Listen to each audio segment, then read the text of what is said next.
श्री दुर्गा नवरात्र व्रत कथा। कथा प्रारंभ्यते। बृहस्पति जी बोले, हे ब्रह्मा जी, आप अत्यंत बुद्धिमान, सर्वशास्त्र और चारों वेदों को जानने वालों में श्रेष्ठ हो। हे प्रभु, कृपा कर मेरा वचन सुनो। चैत्र, आश्विन, माघ और आषाढ़ मास के शुक्ल पक्ष में नवरात्र का व्रत और उत्सव क्यों किया जाता है? हे भगवान, इस व्रत का फल क्या है? किस प्रकार करना उचित है? और पहले इस व्रत को किसने किया, सो विस्तार से कहो। बृहस्पति जी का ऐसा प्रश्न सुनकर ब्रह्मा जी कहने लगे कि हे बृहस्पति, प्राणियों का हित करने की इच्छा से तुमने बहुत ही अच्छा प्रश्न किया। जो मनुष्य मनोरथ पूर्ण करने वाली दुर्गा, महादेवी, सूर्य और नारायण का ध्यान करते हैं, वे मनुष्य धन्य हैं। यह नवरात्र व्रत संपूर्ण कामनाओं को पूर्ण करने वाला है। इसके करने से पुत्र चाहने वाले को पुत्र, धन चाहने वाले को धन, विद्या चाहने वाले को विद्या और सुख चाहने वाले को सुख मिल सकता है। इस व्रत के करने से रोगी मनुष्य का रोग दूर हो जाता है और कारागार में पड़ा हुआ मनुष्य बंधन से छूट जाता है। मनुष्य की तमाम विपत्तियां दूर हो जाती हैं और उसके घर में संपूर्ण संपत्तियां आकर उपस्थित हो जाती हैं। बंध्या और काग बंध्या के इस व्रत के करने से पुत्र हो जाता है। समस्त पापों को दूर करने वाले इस व्रत के करने से ऐसा कौन सा मनोरथ है जो सिद्ध नहीं हो सकता? जो मनुष्य इस अलभ्य मनुष्य देह को पाकर भी नवरात्र का व्रत नहीं करता है, वह माता पिता से हीन हो जाता है, अर्थात उसके माता पिता मर जाते हैं और वह अनेक दुखों को भोगता है। उसके शरीर में कुष्ठ हो जाता है और अंगहीन हो जाता है। उसके संतानोत्पत्ति नहीं होती है। इस प्रकार वह मूर्ख अनेक दुख भोगता है। इस व्रत को न करने वाला निर्दयी मनुष्य धन और धान्य से रहित हो भूख और प्यास के मारे पृथ्वी पर घूमता है और गूंगा हो जाता है। जो सुहागिन स्त्री भूल से इस व्रत को नहीं करती है, वह पति से हीन होकर नाना प्रकार के दुखों को भोगती है। यदि व्रत करने वाला मनुष्य सारे दिन का उपवास न कर सके तो एक समय भोजन करे और उस दिन बांधवों सहित नवरात्र व्रत की कथा श्रवण करे। हे बृहस्पति, जिसने पहले इस महाव्रत को किया है, उसका पवित्र इतिहास मैं तुम्हें सुनाता हूँ। तुम सावधान होकर सुनो।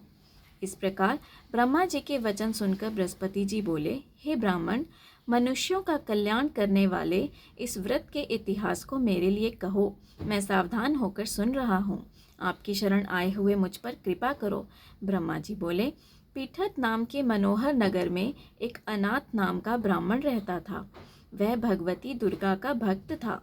उसके संपूर्ण सद्गुणों से युक्त मानो ब्रह्मा की सबसे पहली रचना हो ऐसी यथार्थ नाम वाली सुमति नाम की एक अत्यंत सुंदर कन्या पैदा हुई। वह कन्या सुमति अपने घर के बालकपन में अपनी सहेलियों के साथ क्रीड़ा करती हुई इस प्रकार बढ़ने लगी जैसे शुक्ल पक्ष में चंद्रमा की कला बढ़ती है। उसका पिता प्रतिदिन दुर्गा की पूजा और होम किया करता था। उस समय वह भी नियम से वहाँ उपस्थित होती थी। एक दिन वह सुमति अपनी सखियों के साथ खेलने लग गई और भगवती के पूजन में उपस्थित नहीं हुई। उसके पिता को पुत्री की ऐसी असावधानी देखकर क्रोध आया और पुत्री से कहने लगा कि हे दुष्ट पुत्री, आज प्रभात से तुमने भगवती का पूजन नहीं किया। इस कारण मैं किसी कुष्ठी और दरिद्र मनुष्य के साथ तेरा विवाह करूँगा। इस प्रकार कुपित पिता के वचन सुनकर सुमति को बड़ा दुख हुआ और पिता से कहने लगी कि हे पिताजी, मैं आपकी कन्या हूँ। मैं आपके सब तरह से अधीन हूँ। जैसी आपकी इच्छा हो वैसा ही करो। रोगी, कुष्ठी अथवा और किसी के साथ जैसे तुम्हारी इच्छा हो मेरा विवाह कर सकते हो। होगा वही जो मेरे भाग्य में लिखा है।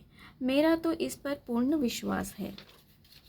मनुष्य न जाने कितने मनोरथों का चिंतन करता है, पर होता वही है जो भाग्य में विधाता ने लिखा है। जो जैसा करता है उसको फल भी उस कर्म के अनुसार ही मिलता है, क्योंकि कर्म करना मनुष्य के अधीन है पर फल देव के अधीन है। जैसे अग्नि में पड़े हुए तृणादि उसको अधिक प्रदीप्त कर देते हैं, उसी तरह अपनी कन्या के ऐसे निर्भयता से कहे हुए वचन सुनकर उस ब्राह्मण को अधिक क्रोध आया।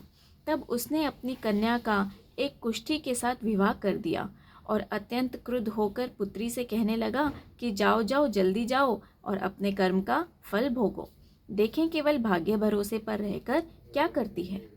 इस प्रकार से कहे हुए पिता के कटु वचनों को सुनकर सुमति अपने मन में विचार करने लगे कि अहो, मेरा बड़ा दुर्भाग्य है जिससे मुझे ऐसा पति मिला। इस तरह अपने दुख का विचार करती हुई वह सुमति अपने पति के साथ वन चली गई और भयानक वन में कुशायुक्त उस स्थान पर उन्होंने वह रात बड़े कष्ट से व्यतीत की।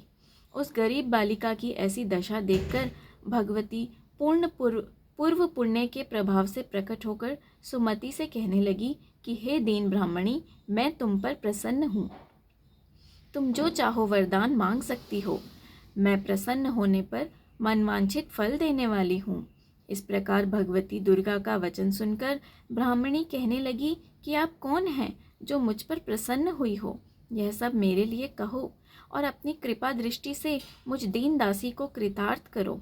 हे ब्राह्मणी, ऐसा ब्राह्मणी का वचन सुनकर देवी कहने लगी कि मैं आदि शक्ति हूँ और मैं ही ब्रह्मा, विद्या और सरस्वती हूँ। मैं प्रसन्न होने पर प्राणियों का दुख दूर कर उनको सुख प्रदान करती हूँ। हे ब्राह्मणी, मैं तुझ पर तेरे पूर्व जन्म के पुण्य के प्रभाव से प्रसन्न हूँ। तुम्हारे पूर्व जन्म का वृतांत सुनाती हूँ, सुनो। तू पूर्व जन्म में निषाद की स्त्री थी और अति पतिव्रता थी। एक दिन तेरे पति निषाद ने चोरी की। चोरी करने के कारण तुम दोनों को सिपाहियों ने पकड़ लिया और ले जाकर जेल खाने में कैद कर दिया। उन लोगों ने तेरे को और तेरे पति को भोजन भी नहीं दिया। इस प्रकार नवरात्र के दिनों में तुमने ना तो कुछ खाया और ना जल ही पिया, इसलिए 9 दिन तक नवरात्र का व्रत हो गया। हे ब्राह्मणी, उन दिनों में जो व्रत हुआ उस व्रत के प्रभाव से प्रसन्न होकर तुम्हें मनोवांछित वस्तु दे रही हूँ। तुम्हारी जो इच्छा हो सो मांगो। इस प्रकार दुर्गा के कहे हुए वचन सुनकर ब्राह्मणी बोली कि अगर आप मुझ पर प्रसन्न हैं तो हे दुर्गे, मैं आपको प्रणाम करती हूँ। कृपा करके मेरे पति के कोढ़ को दूर करो। देवी कहने लगी कि उन दिनों में जो तुमने व्रत किया था उस व्रत के एक दिन का पुण्य अपने पति का कोढ़ दूर करने के लिए अर्पण करो। मेरे प्रभाव से तेरा पति कोढ़ से रहित और सोने के समान शरीर वाला हो जाएगा। ब्रह्मा जी बोले। इस प्रकार देवी का वचन सुनकर वह ब्राह्मणी बहुत प्रसन्न हुई और पति को निरोग करने की इच्छा से ठीक है ऐसे बोली। तब तक उसके पति का शरीर भगवती दुर्गा की कृपा से कुष्ठहीन होकर अति कांति युक्त हो गया, जिसकी कांति के सामने चंद्रमा की कांति भी क्षीण हो जाती है।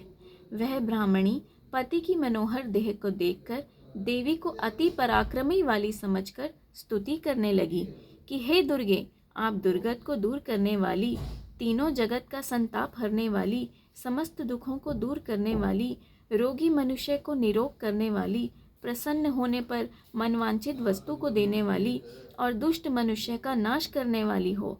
तुम ही सारे जगत की माता और पिता हो। हे अम्बे, मुझ अपराध रहित अबला की मेरे पिता ने कुष्ठा के साथ विवाह कर मुझे घर से निकाल दिया। उसकी निकाली हुई पृथ्वी पर घूमने लगी। आपने ही मेरा इस आपत्ति रूपी समुद्र से उद्धार किया है। हे देवी, मैं आपको प्रणाम करती हूँ, मुझ दीन की रक्षा करो। ब्रह्मा जी बोले कि हे बृहस्पति, इसी प्रकार उस सुमति ने मन से देवी की बहुत स्तुति की।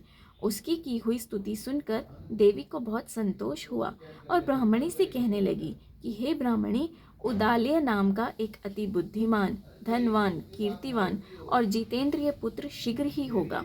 ऐसे कहकर वह देवी उस ब्राह्मणी से फिर कहने लगी कि हे ब्राह्मणी, और जो कुछ तेरी इच्छा हो वही मनवांछित वस्तु मांग सकती है। ऐसा भगवती दुर्गा का वचन सुनकर सुमति बोली कि हे भगवती दुर्गे, अगर आप मेरे पर प्रसन्न हैं तो कृपा कर मुझे नवरात्रि विधि बतलाइए। हे दयावती, जिस विधि से नवरात्र व्रत करने से आप प्रसन्न होती हैं उस विधि और उसके फल को मेरे लिए विस्तार से वर्णन करें। इस प्रकार ब्राह्मणी के वचन सुनकर दुर्गा कहने लगी कि हे ब्राह्मणी, मैं तुम्हारे लिए संपूर्ण पापों को दूर करने वाली नवरात्र व्रत विधि को बतलाती हूँ, जिसको सुनने से तमाम पापों से छूटकर मोक्ष की प्राप्ति हो जाती है। आश्विन मास के शुक्ल पक्ष की प्रतिपदा से लेकर 9 दिन तक विधि पूर्वक व्रत करें। यदि दिन भर का व्रत न कर सकें तो एक समय का भोजन करें। पढ़े लिखे ब्राह्मणों से पूछकर घट स्थापना करें और वाटिका बनाकर उसको प्रतिदिन जल से सींचें। महाकाली, महालक्ष्मी और महासरस्वती की मूर्तियां बनाकर उनकी नित्य विधि सहित पूजा करें और पुष्पों से विधि पूर्वक अर्घ्य दें। बिजोरा के फूल से अर्घ्य देने से रूप की प्राप्ति होती है। जायफल से कीर्ति, दाख से कार्य की सिद्धि होती है। आंवले से सुख और केले से भूषण की प्राप्ति होती है। इस प्रकार फलों से अर्घ्य देकर यथा विधि हवन करें। खांड, घी, गेहूँ, शहद, जौ, तिल, बिंब, नारियल, दाख और कदम्ब, इनसे हवन करें। गेहूँ होम करने से लक्ष्मी की प्राप्ति होती है। खीर व चंपा के पुष्पों से धन और पत्तों से तेज और सुख की प्राप्ति होती है। आंवले से कीर्ति और केले से पुत्र होए। कमल से राज सम्मान और दाखों से सुख संपत्ति की प्राप्ति होती है। खांड, घी, नारियल, शहद, जौ और तिल, इनसे तथा फलों से होम करने से मनवांछित वस्तु की प्राप्ति होती है। व्रत करने वाला मनुष्य इस विधान से होम कर आचार्य को अत्यंत नम्रता के साथ प्रणाम करे और यज्ञ की सिद्धि के लिए उसे दक्षिणा दे। इस महाव्रत को पहले बताई हुई विधि के अनुसार जो कोई करता है उसके सब मनोरथ सिद्ध हो जाते हैं। इसमें तनिक भी संशय नहीं है। इन 9 दिनों में जो कुछ दान आदि दिया जाता है उसका करोड़ों गुना मिलता है। इस नवरात्र के व्रत के करने से ही अश्वमेघ यज्ञ का फल मिलता है। हे ब्राह्मणी, इस संपूर्ण कामनाओं को पूर्ण करने वाले उत्तम व्रत को तीर्थ, मंदिर अथवा घर में ही विधि के अनुसार करें। ब्रह्मा जी बोले कि हे बृहस्पति, इस प्रकार ब्राह्मणी को व्रत की विधि और फल बताकर देवी अंतर्ध्यान हो गई।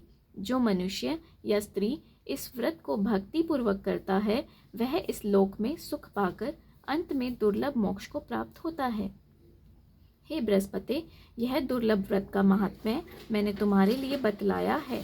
ऐसा ब्रह्मा जी के वचन सुनकर बृहस्पति जी आनंद के कारण रोमांचित हो गए और ब्रह्मा जी से कहने लगे कि हे ब्रह्मा जी, आपने मुझ पर अति कृपा की जो अमृत के समान इस नवरात्रि व्रत का महात्म्य सुनाया। हे प्रभु, आपके बिना और कौन इस महात्म्य को सुना सकता है। ऐसे बृहस्पति जी के वचन सुनकर ब्रह्मा जी बोले कि हे बृहस्पति, तुमने सब प्राणियों का हित करने वाले इस अलौकिक व्रत को पूछा है, इसलिए तुम धन्य हो। यह भगवती शक्ति संपूर्ण लोकों का पालन करने वाली है। इस महादेवी के प्रभाव को कौन जान सकता है। जय माता दी।